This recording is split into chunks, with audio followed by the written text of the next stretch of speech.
pinapalaya na kita.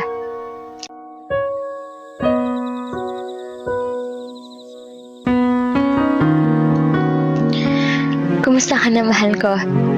Sana maayos ang kalagayan mo. Naalala lang kita. Naalala ko lang yung panahong tayo pa. Nung masaya pa. Salamat sa lahat. Sa mga gabing magdamag tayong magkausap.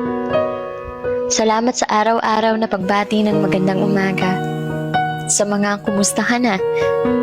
Sa pagpapaalala na kumain ka na. Sa walang katapusang mahal kita. Salamat dahil pinasaya mo ako kahit sa maikling panahon.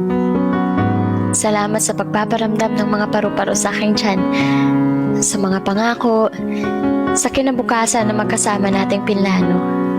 Mga bagay na kailan may hindi maglalaho. Tunay ngang pinasaya mo ako. Pasensya kung hindi ako yung the one. Ayokong ikaiiwan. Ngunit hindi ko na ito magagawa pa. Ikaw ang unang tumalikod. Hindi ko kayang makita ka na dahan-dahan akong iniiwan. Tapos na ako sa pakikipaglaban. Para sa iyong pagmamahal, para sa atin. Ipinaglaban kita upang manatili ka. Abala ako sa pagsalba sa'yo, sa atin. Hindi ko na namamalaya na nawawala na pala yung ako. Napagtanto ko na hindi ko may pagpapatuloy ang pakikipaglaban para sa isang taong ayaw ipaglaban. Siguro, oras na upang palayain ka. Siguro, oras na para ang sarili ko naman ang aking mahalin. Siguro, oras na para aking tanggapin.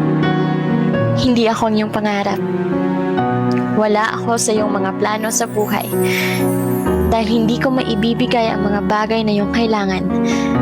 Huwag mo na akong alalahanin. Oo, ito'y mahirap. Ang pakawalan kay hindi biro. Hindi ito kasing dali ng pagbilang ng 1, 2, 3. Dinudurog nito ng paulit-ulit ang aking puso.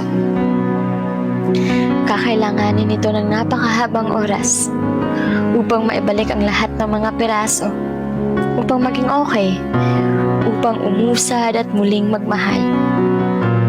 Siguro hindi ngayon, bukas, sa susunod na buwan o sa susunod na taon.